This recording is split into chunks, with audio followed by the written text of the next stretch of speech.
नमस्कार दोस्तों, आप सभी का स्वागत है आपके अपने YouTube channel crack competition by सुवीके में। और आप सभी को पता है कि जो अपनी एसएससी जीडी की क्लासें होती हैं, एसएससी जीडी की जो क्लासें होती हैं वो तो एसएससी जीडी की क्लास आपको सुबह 11 बजे मिल जाती है। और हिंदी का प्रैक्टिस सेट एक हमने अपनी प्लेलिस्ट में डाल दिया है, तो देख लें आप। हिंदी भाषा का इतिहास वो डाल दिया है। आज दूसरा टॉपिक है हिंदी भाषा का विकास। हिंदी भाषा का विकास दूसरा टॉपिक है, तो इसे आप लोग आसानी से पढ़ेंगे। इसको पढ़ने के लिए हम आपको बता दें कि हिंदी भाषा का जो विकास है, इसे अपन ने कल पढ़ा था कि जो अपनी हिंदी है जी भारोपीय भाषा परिवार की सबसे महत्वपूर्ण एक शाखा है ना। सबसे बड़ा परिवार भारोपीय भाषा परिवार कहलाता है। और आप सभी इसका स्क्रीन शॉट लेकर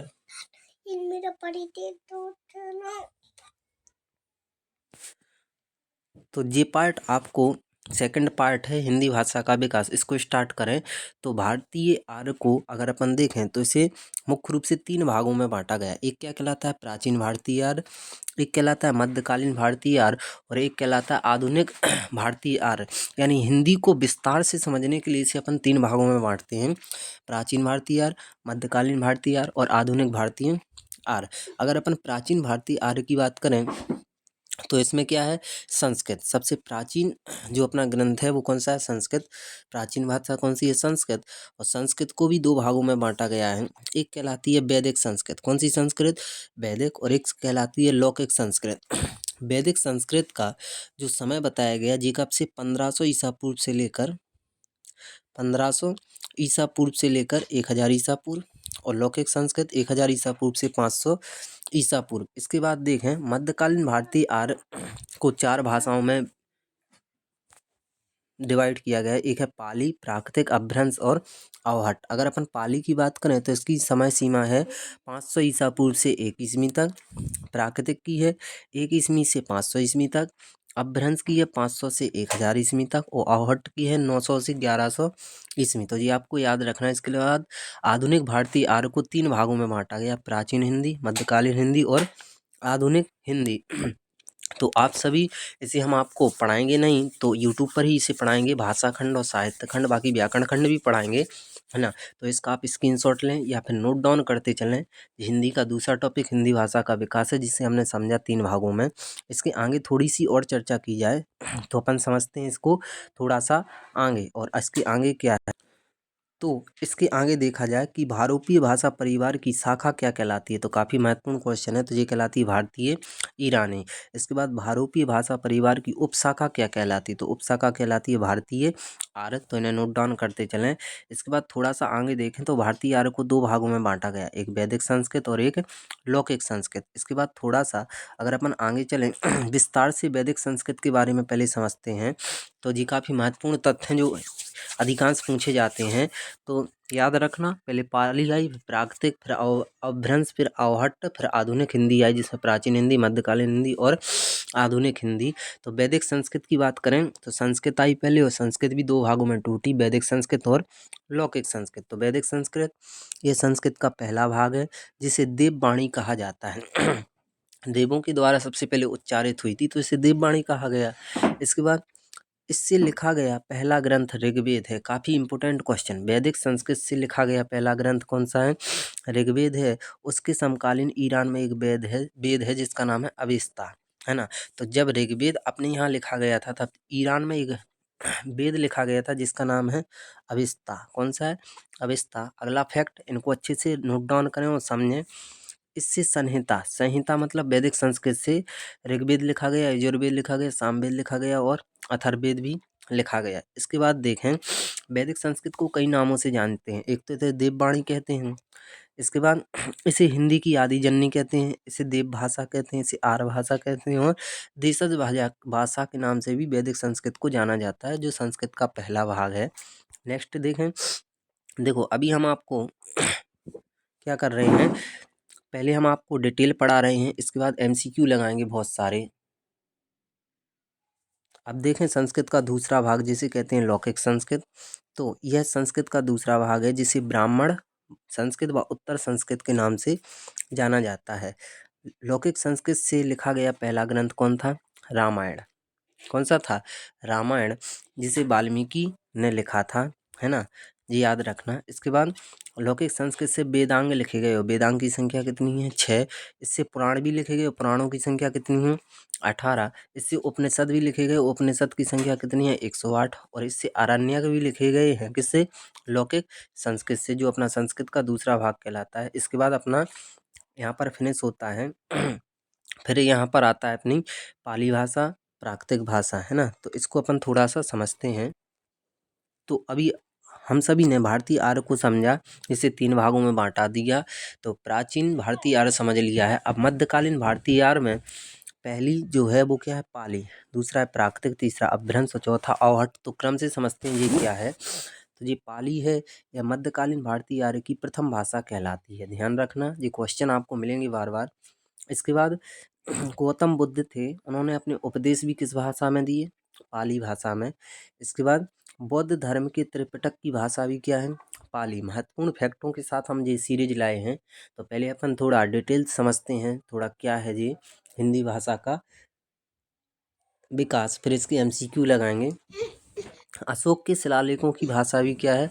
पाली। इसके बाद देखें, पाली भाषा को देसी भाषा कहते हैं, जनभाषा कहते हैं, और प्रथम प्राकृतिक भाषा भी कहते हैं, क्योंकि इसके बाद आई प्राकृतिक भाषा, तो इसे बोलेंगे प्रथम प्राकृतिक भाषा। नेक्स्ट अपन भाषा समझते हैं, जिसका नाम है प्राकृतिक भाषा। काफ़ी महत्वपूर्ण है, तो ध्यान से सुनिएगा क्या है जी। तो प्राकृतिक, इसे प्रथम अपभ्रंश के नाम से भी जाना जाता है, क्योंकि इसके बाद अपभ्रंश आई, तो इसे प्रथम अपभ्रंश के नाम से भी जाना जाता है। और महावीर स्वामी ने अपने उपदेश किस भाषा में दिए थे? प्राकृतिक भाषा में। और गौतम बुद्ध ने अपने उपदेश पाली भाषा में। इसके बाद देखें तो प्राकृतिक भाषा जो है, जो पाली के बाद आई, इसके 5 भेद होते हैं। एक कौन सा? शौरसेनी, अर्धमागधी, मागधी, महाराष्ट्री और पैसाची। और पैसाची को कहते हैं दादर। क्या बोलते हैं? दादर। तो थोड़ा सुधार लेना, दरार नहीं है जी, क्या है? दादर। इसके बाद नेक्स्ट देखें अपन, तो इसके बाद क्या है? अपभ्रंश। काफ़ी महत्वपूर्ण फैक्ट है अपभ्रंश। तो पाली पढ़ ली, प्राकृतिक पढ़ ली, तीसरी भाषा आई मध्यकालीन भारतीय आर्य में अपभ्रंश। तो हिंदी के इतिहास का आरंभ इसी अपभ्रंश से माना जाता है। ध्यान रखना, हिंदी की जननी किसे कहते हैं? हिंदी की शुरुआत कहाँ से होती है? अपभ्रंश से। लेकिन हिंदी की आदि जननी किसे कहा जाता है? वैदिक संस्कृत को। तो याद रखना, हिंदी की जननी अपभ्रंश को, लेकिन हिंदी की आदि जननी वैदिक संस्कृत को। इसके बाद देखें, अपभ्रंश का वाल्मीकि स्वयंभू को कहा जाता है। याद रखना, अपभ्रंश का वाल्मीकि स्वयंभू को कहा जाता है। और अपभ्रंश का सबसे पहली बार प्रयोग किसने किया था? पतंजलि ने। तो तथ्य आपको अच्छे लग रहे हैं तो वीडियो को लाइक करें और चैनल को सब्सक्राइब जरूर करें। इसके बाद अपभ्रंश को पुरानी हिंदी भी कहा जाता है, और ये कहा किसने था? चक्रधर शर्मा गुलेरी ने। काफ़ी इंपॉर्टेंट फैक्ट है। इसके बाद अपभ्रंश को साहित्यिक हिंदी किसने कहा था? आचार्य रामचंद्र शुक्ल ने। और अपभ्रंश भी देखें तो कितने भागों में टूटा है जी? 7। तो जी हम आगे आपको बता रहे हैं ये 7 भेद कौन से हैं। नेक्स्ट चलते हैं, अगला कौन सा आया? तो अगला आया अपना अवहट्ट। क्या आया? अवहट्ट। अब जी अवहट्ट क्या होता है? तो अपभ्रंश का अपभ्रंश अवहट्ट कहलाता है, और इसे परवर्ती अपभ्रंश भी कहते हैं। तो ये 2 फैक्ट यहाँ से बहुत पूछे जाते हैं। इसके बाद समझें अपन प्राचीन हिंदी, जो अभी देखा था ना अपन ने कि भारतीय आर्य को 3 भागों में बांटा। प्राचीन भारतीय आर्य, मध्यकालीन भारतीय आर्य और आधुनिक भारतीय आर्य। तो आधुनिक भारतीय आर्य में पहला है प्राचीन हिंदी। तो प्राचीन हिंदी क्या है जी, समझें थोड़ा। प्राचीन हिंदी का प्रयोग सबसे पहले अमीर खुसरो ने मुकरिया में किया था। तो याद रखना, प्राचीन हिंदी का प्रयोग किसने किया था? अमीर खुसरो ने मुकरिया में। और मुकरिया एक प्रकार की पहेली होती है, जिसका अर्थ होता है अंतिम पड़ाव पर। तो मुकरिया एक प्रकार की पहेली है, और इस पहेली का अर्थ क्या होता है? अंतिम पड़ाव पर। इसके बाद 11वीं सदी में, कौन सी सदी में? 11वीं सदी में, ये याद रखना थोड़ा सा। तो 11वीं सदी में हिंदी को हिंदवी कहा था अमीर खुसरो ने। जब क्वेश्चन आता है कि हिंदी को हिंदवी किसने कहा था, तो अमीर खुसरो ने कहा था 11वीं सदी में। इसके बाद 13वीं सदी में हिंदी को हिंदवी कहा था सौफी ने। इसके बाद देखें कि 16वीं सदी में हिंदी को हिंदवी कहा था मलिक मोहम्मद जायसी ने। तो जी अपन ने यहाँ से फिनिश किया है। इसके बाद अपन थोड़ा और आगे देखते हैं। इसके बाद देखें, अगला है मध्यकालीन हिंदी। तो मध्यकालीन हिंदी तुलसीदास ने रामचरितमानस की रचना की थी मध्यकालीन हिंदी में, जिसकी भाषा कौन सी है, बैसवाड़ी अवधी। और इसी समय कबीरदास को वाणी का डिटेक्टर कहा था हजारी प्रसाद द्विवेदी ने। इसके बाद देखें, सूरदास को वात्सल रस का सम्राट कहा जाता है, अष्टछाप का जहाज कहा जाता है, पुष्टि मार्ग का जहाज कहा जाता है इसी समय में, मध्यकालीन है ना। तो ये अपन ने समझा। इसके बाद कुछ और तथ्य पूछे जाते हैं जिन्हें हम आपको बताते हैं, सुनना ध्यान से। हिंदी के विकास का सही क्रम क्या है, तो आपको पता है कि सबसे पहले संस्कृत आई है ना। संस्कृत कौन सी, वैदिक संस्कृत, फिर लौकिक संस्कृत, फिर इसके बाद मध्यकालीन समय आया, उसमें पाली, प्राकृतिक, अपभ्रंश और अवहट्ठ। फिर इसके बाद आधुनिक समय आया जिसमें प्राचीन हिंदी, मध्यकालीन हिंदी और आधुनिक हिंदी आई। तो आपसे पूछा जाए तो या तो जे भी क्रम सही है या फिर जे सही क्रम है। वैदिक संस्कृत, लौकिक संस्कृत वो संस्कृत का ही भाग है, फिर पाली, फिर प्राकृतिक, अपभ्रंश, अवहट्ठ और हिंदी। तो आपको ये सेशन कैसा लग रहा है एक बार आप कमेंट बॉक्स में ज़रूर बताएं। इसके बाद देखते हैं, अभी हमने आपको बताए थे, इसके आगे देखें तो हमने आपसे बोला था कि शौरसेनी और अपभ्रंश के भेद होते हैं जिन्हें हम आपको बताते हैं। तो ध्यान से सुनना। अपभ्रंश की बात करें तो अपभ्रंश के कितने भेद होते हैं, 7। कितने भेद होते हैं, 7। पहला जो होता है वो कहलाता है शौरसेनी। कौन कहलाता है, शौरसेनी। शौरसेनी भी 3 भागों में टूटा है, पश्चिमी हिंदी, राजस्थानी हिंदी और गुजराती हिंदी। तो शौरसेनी अपभ्रंश के 7 भेद होते हैं। पहला होता है शौरसेनी, इसे 3 भागों में बांटा, पश्चिमी हिंदी, राजस्थानी हिंदी और गुजराती हिंदी। पश्चिमी हिंदी की बात करें तो इसमें भी कई बोलियां आती हैं, तो ध्यान से सुनना। कौरवी जिसे कहते हैं खड़ी बोली। बाद में आपसे क्वेश्चन ऐसा आता है कि कन्नौजी किस अपभ्रंश का एक भेद है, तो पश्चिमी हिंदी जो है कौरवी हिंदी जिसे कहते हैं खड़ी बोली। अगला है कौन सा, कन्नौजी, ब्रज, बुंदेली, बांगर, और बांगर को कहते हैं हरियाणवी बोली। इसके बाद देखें राजस्थानी, तो एक है जयपुरी, मारवाड़ी, मालवी और इसमें मेवाती आती है। अगला है गुजराती हिंदी, तो इसमें सिर्फ गुजराती ही बोली जाती है। इसके बाद नेक्स्ट देखें तो अपभ्रंश का दूसरा भाग कहलाता है जिसे कहते हैं अर्धमागधी। क्या कहते हैं, अर्धमागधी। इसमें कौन सी है हिंदी आती, तो पूर्वी हिंदी। याद रखना, अर्धमागधी में पूर्वी हिंदी आती जिसमें अवधी, बघेली और छत्तीसगढ़ी 3 बोली जाती हैं। नेक्स्ट है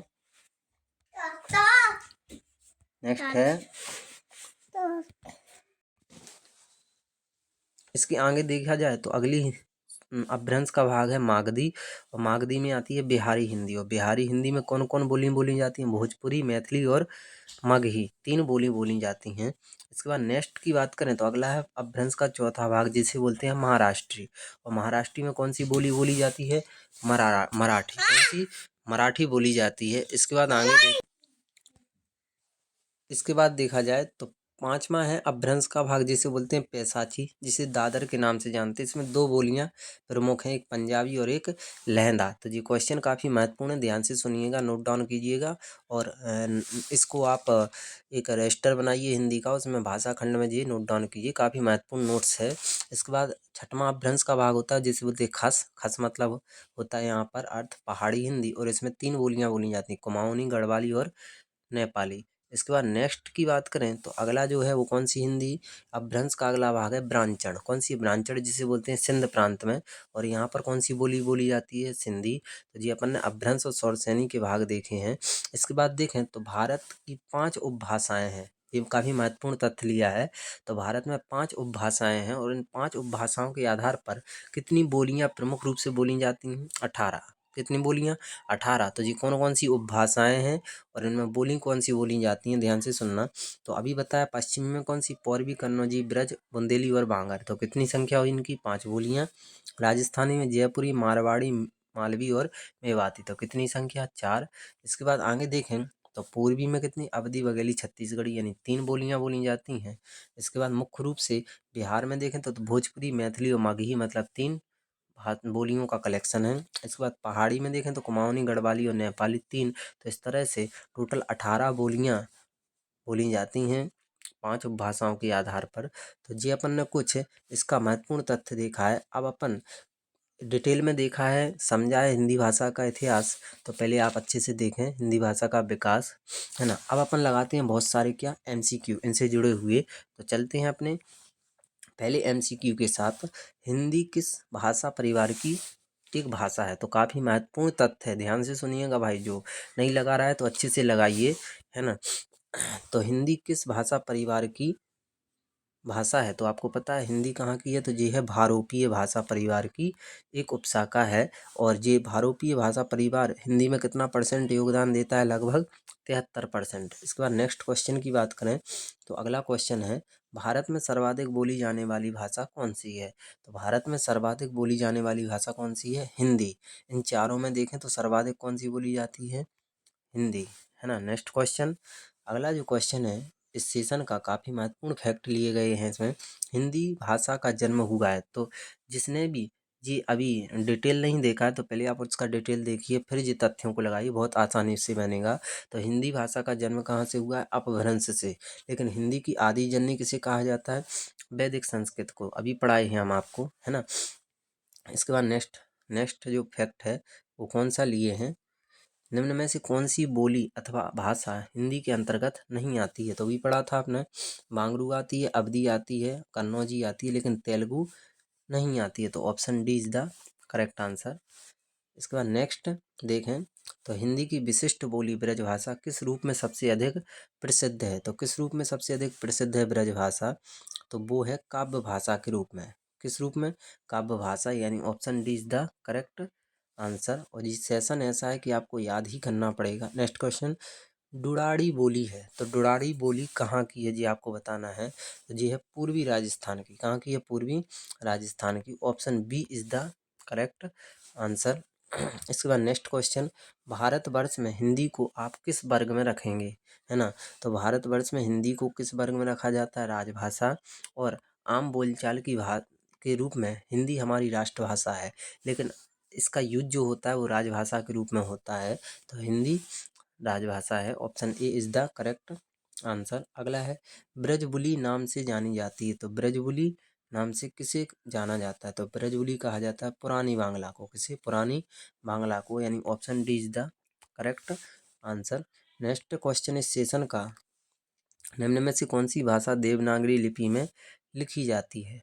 ये आपको पता होना चाहिए, देवनागरी लिपि में कौन सी भाषा लिखी जाती है? तो हिंदी लिखी जाती है, लेकिन ऑप्शन नहीं है। और हिंदी के साथ साथ एक और लिखी जाती है जिसका नाम है मराठी। तो मराठी भी देवनागरी लिपि में लिखी जाती है। Option C is the correct answer. Devanagari लिपि क्या है? लेफ्ट टू राइट, है ना। और हिंदी की भाषा जो है वो देवनागरी लिपि ही है। निम्न में से कौन सी भाषा संस्कृत भाषा की अपभ्रंश है? ये आपको बताना है। तो संस्कृत भाषा की अपभ्रंश है, तो आपको पता है संस्कृत थी, उसमें वैदिक संस्कृत थी, फिर लौकिक संस्कृत थी, फिर क्या आई? पाली। तो संस्कृत भाषा की अपभ्रंश क्या है? पाली, यानी option D is the correct answer. आपको क्वेश्चन कैसे लग रहे हैं? अच्छे लग रहे हैं तो एक बार लाइक और शेयर जरूर कीजिएगा, सब्सक्राइब करें चैनल को। नेक्स्ट क्वेश्चन, अधिकतर भारतीय भाषाओं का विकास किस लिपि से हुआ है? तो आपको ये बताना है। तो किस लिपि से हुआ है? ब्राह्मी लिपि से। किस लिपि से? ब्राह्मी लिपि से। Option D is the correct answer. Next question इस सेशन का, हिंदी भाषा किस लिपि में लिखी जाती है? तो आप सभी को पता है हिंदी भाषा देवनागरी लिपि में लिखी जाती है। अब ये लिपि क्या होती है? तो आप बोल रहे हो, है ना, एक व्यक्ति के भाव विचार व दूसरे व्यक्ति के भाव विचार आपस में जिस माध्यम से एक दूसरे तक कनेक्ट होते हैं वो भाषा कहलाती है। और भाषा को हम जब लिखने का प्रयास करते हैं तो वो लिपि कहलाती है। तो हिंदी की लिपि है देवनागरी। नेक्स्ट क्वेश्चन, काफ़ी महत्वपूर्ण क्वेश्चन, वर्तमान हिंदी का प्रचलित रूप क्या है? तो वर्तमान में जो हिंदी है उसका प्रचलित रूप है खड़ी बोली। क्या है? खड़ी बोली। जी क्वेश्चन कई बार आता है, वर्तमान हिंदी का प्रचलित रूप है Khari Boli. Option C is the correct answer. Next question इस सेशन का, हिंदी भाषा की बोलियों के वर्गीकरण के आधार पर छत्तीसगढ़ी बोली है। तो अभी हमने आपको बताया था छत्तीसगढ़ी जो है वो कौन सी बोली है? पूर्वी हिंदी, पश्चिमी हिंदी, पहाड़ी हिंदी की राजस्थानी हिंदी। तो इसका आपको फैक्ट बताना है। तो नेक्स्ट क्वेश्चन क्या है, ये आपको बताना है कि जो छत्तीसगढ़ी बोली है वो कौन सी है। तो अभी हमने आपको बताया था अपभ्रंश का दूसरा भेद कौन सा होता है? अर्धमागधी। कौन सा होता है? अर्धमागधी। तो जिसने वो डिटेल नहीं देखा है वो हमने आपको कराया है ना, विस्तार से। तो वो देखें हिंदी भाषा का विकास, फिर जी MCQ लगाएं, बहुत सारे बनेंगे आपको, है है ना। तो अर्धमागधी में आता है और अर्धमागधी में पूर्वी हिंदी आती है और पूर्वी हिंदी में 3 बोलियां चलती हैं। एक बोलती है अवधी, एक चलती है बघेली और एक चलती है छत्तीसगढ़ी। कौन चलती है? छत्तीसगढ़ी। तो छत्तीसगढ़ी बोली है कहाँ की? पूर्वी हिंदी की। तो option A is the correct answer. Next question, निम्न में से कौन सी पश्चिमी हिंदी की बोली नहीं है? तो पश्चिमी हिंदी की बोली कौन सी नहीं है ये आपको बताना है ना। तो बुंदेली, बुंदेली है, ब्रज, ब्रज भी है क्या? हाँ है। कन्नौजी भी है, लेकिन बघेली है वो पूर्वी हिंदी है। कौन सी हिंदी है? पूर्वी हिंदी। जी हम आपको पहले बता चुके हैं तो ध्यान से लगाइए उन्हें पहले। तो पश्चिमी हिंदी की बोली नहीं है तो बुंदेली, ब्रज और कन्नौजी ये पूर्वी है, लेकिन बघेली पश्चिमी हिंदी की बोली नहीं है। ये आपको बताना है क्योंकि बघेली है पूर्वी हिंदी। तो option D is the correct answer. Next question, भारतीय संविधान में किन अनुच्छेदों में राजभाषा संबंधी प्रावधानों का उल्लेख है? तो आर्टिकल 341 से आर्टिकल 351 में राजभाषा के रूप में हिंदी का वर्णन हुआ है। तो option A is the correct answer. Next question काफ़ी चुनिंदा और महत्वपूर्ण क्वेश्चन है परीक्षा की दृष्टि से। दक्षिणी भारत हिंदी प्रचार सभा का मुख्यालय कहाँ पर स्थित है? तो ये बताना है। तो ये है चेन्नई में। कहाँ पर है? Chennai. Option C is the correct answer. Next question, Hindi भाषा के विकास का सही अनुक्रम कौन सा है? तो ये बताना है हिंदी भाषा के विकास का सही अनुक्रम कौन सा है। तो बताया था हमने, पहले है संस्कृत, तो वैदिक संस्कृत, लौकिक संस्कृत, फिर है पाली, प्राकृतिक अपभ्रंश और अवहट्ट। अवहट्ट मतलब फिर हिंदी ही आती है। तो कौन सा है? Option A. Option A is the correct answer. Next question, अगला क्वेश्चन है संविधान के अनुच्छेद 351 में किस विषय का वर्णन है? तो हिंदी के विकास के लिए निर्देश बताए गए हैं आर्टिकल 351 में। तो option D is the correct answer. इसके अलावा और देखें तो भाषा के आधार पर भारतीय राज्यों की पुनः संरचना की गई थी। तो आपको पता है भारतीय आधार पर पहला राज्य कौन सा बना था? आंध्र प्रदेश। और कब इसकी स्थापना हुई थी? प्रथम राज्य कब बना था भाषाई आधार पर? 1953 में। लेकिन पुनः संरचना कब बताई गई थी? तो ये बताई गई थी 1956 में, जब एक आयोग बनाया था जिसका नाम था फजल अली आयोग, जिसके अध्यक्ष थे फजल अली। उसमें 3 सदस्य थे, हैदरनाथ कुंजरू और के.एम. पणिकर और फजल अली इस आयोग के अध्यक्ष थे। तो पुनः संरचना बोलेगा तो 1956 में। Option D is the correct answer. इसके बाद नेक्स्ट, ब्रज भाषा है। तो जो ब्रज भाषा है ये क्या है? ये आपको बताना है। तो अभी हमने आपको बताया था सौर श्रेणी का एक भाग होता है जिसका नाम है पश्चिमी हिंदी। और पश्चिमी हिंदी में ही कौन सी बोली बोली जाती है? ब्रज। कौन सी भाषा? ब्रज भाषा, यानी option B is the correct answer.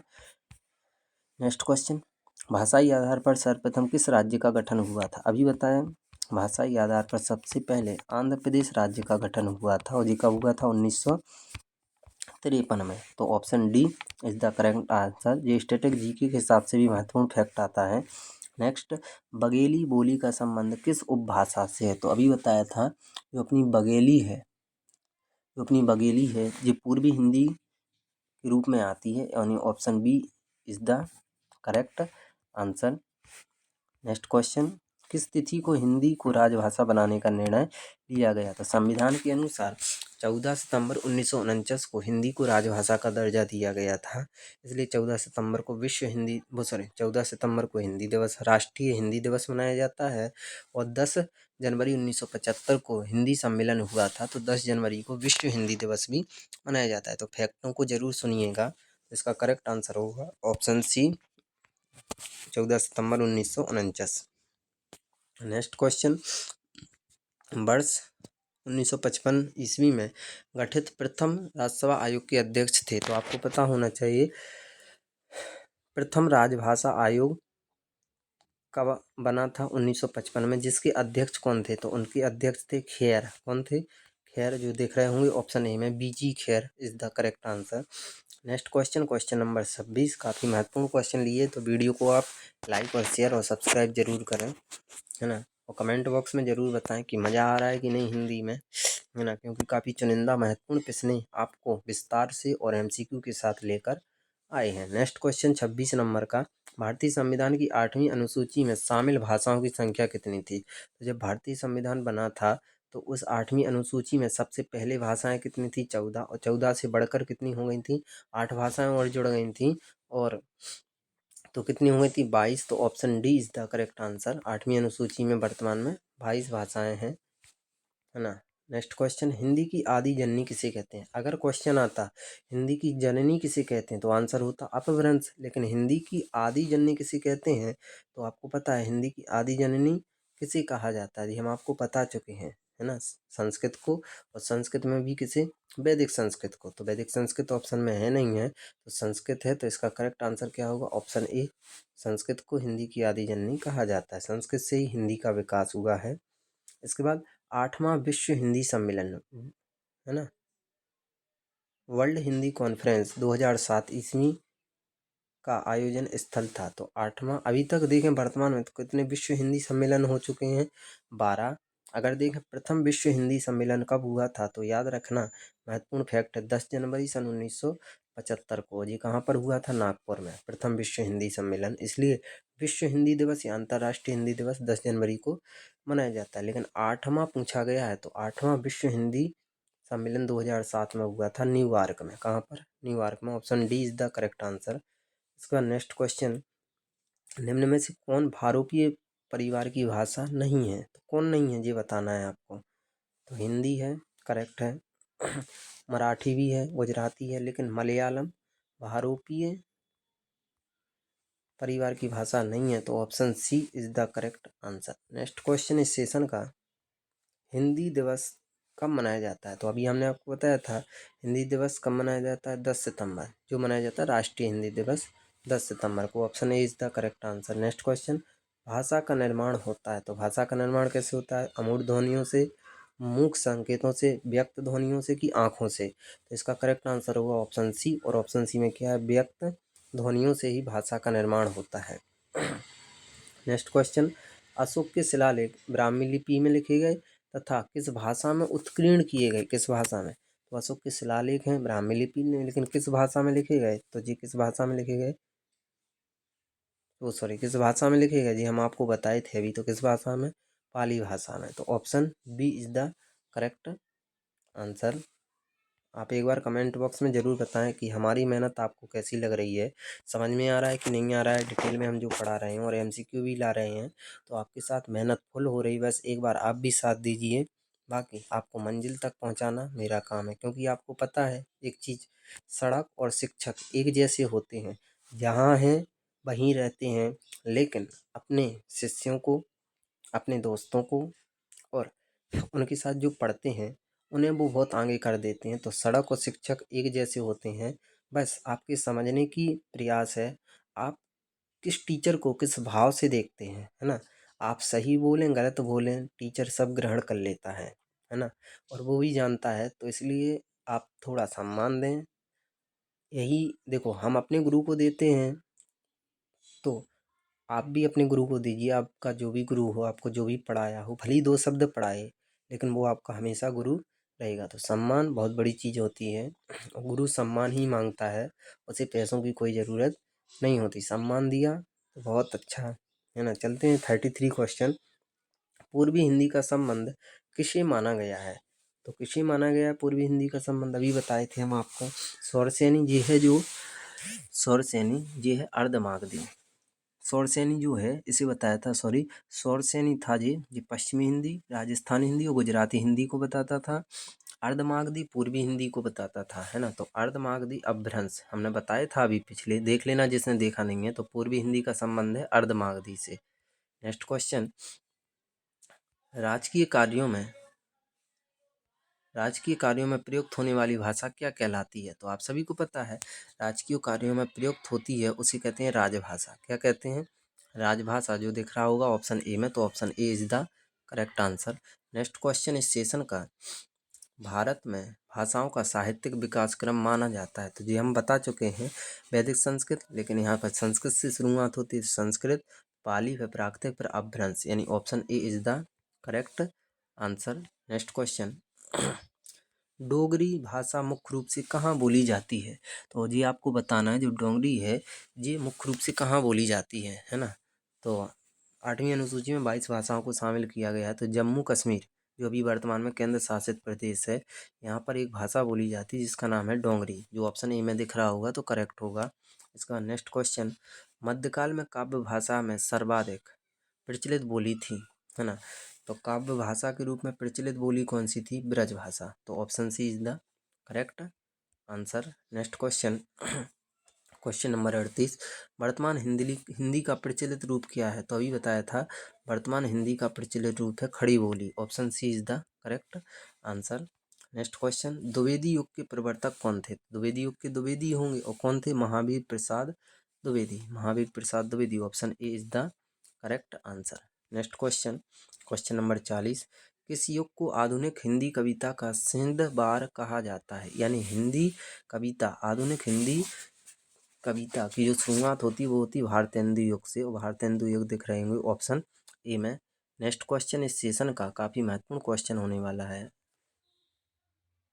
Next question है, अर्धमागधी अपभ्रंश से विकसित बोली है। तो जी अभी हमने पीछे ही पढ़ाया था, अर्धमागधी इसमें पूर्वी हिंदी आती है, तो इसमें अवधी, बघेली, छत्तीसगढ़ी आती है। तो इसका करेक्ट आंसर कौन सा है? Bagheli, option B is the correct answer. Next question, Amir Khusro ने हिंदी के लिए क्या प्रयोग किया है? तो हिंदी के लिए इन्होंने हिंदवी भी कहा है, हिंदुस्तानी भी कहा है, और अगर अपन देखें तो हिंदी भी कहा है, हिंदुस्तानी कहा है, उर्दू भी कहा है, लेकिन भाषा नहीं कहा है। तो option D is the correct answer.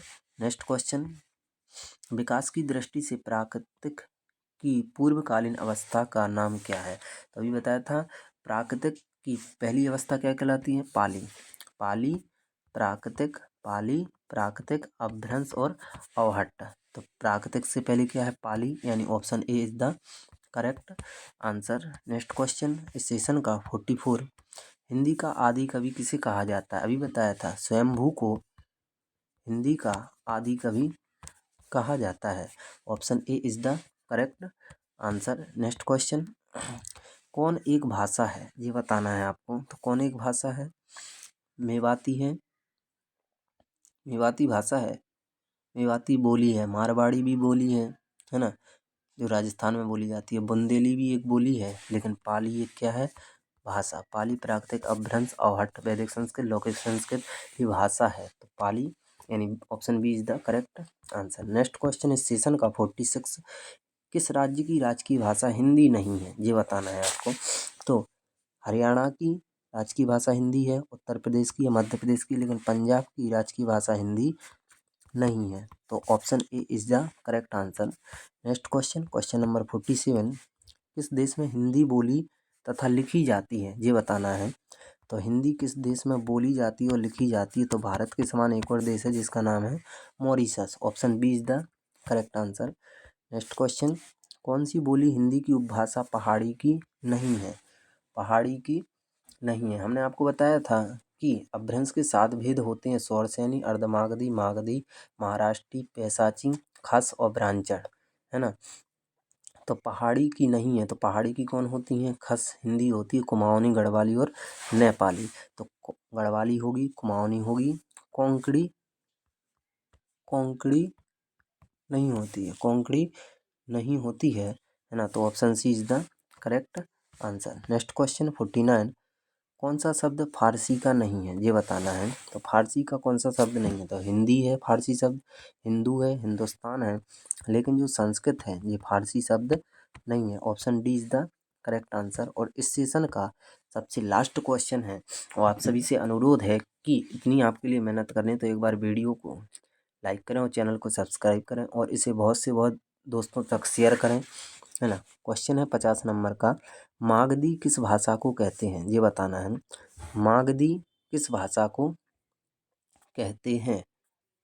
तो आप बताओगे मागधी किस भाषा को कहा जाता है? प्राकृतिक को, कि पाली को, कि संस्कृत को, कि हिंदी को? तो हम ये जी बता चुके हैं आपको, तो ये महत्वपूर्ण क्वेश्चन है। तो पाली को ही मागधी के नाम से जाना जाता है। Option B is the correct answer. तो यहाँ पर अपना पहला टॉपिक डाल दिया, जिसने पहला टॉपिक नहीं देखा है तो बुक रेक पे आकर के हिंदी भाषा का इतिहास देखे, फिर ये हिंदी भाषा का विकास है जो अपन ने आज पढ़ा, तो इसे अच्छे से आप याद करो, क्वेश्चन लगाओ, है ना। और हमने पूरे क्वेश्चन लगवा दिए हैं, इससे बाहर आपके पेपर में नहीं जाएगा। बस जितना बता रहे उतना करते चलिए। तो मिलते हैं रात के 8 बजे वर्ल्ड हिस्ट्री के साथ। तब तक के लिए नमस्कार, जय हिंद दोस्तों, ख्याल रखना और लाइक और सब्सक्राइब ज़रूर करना।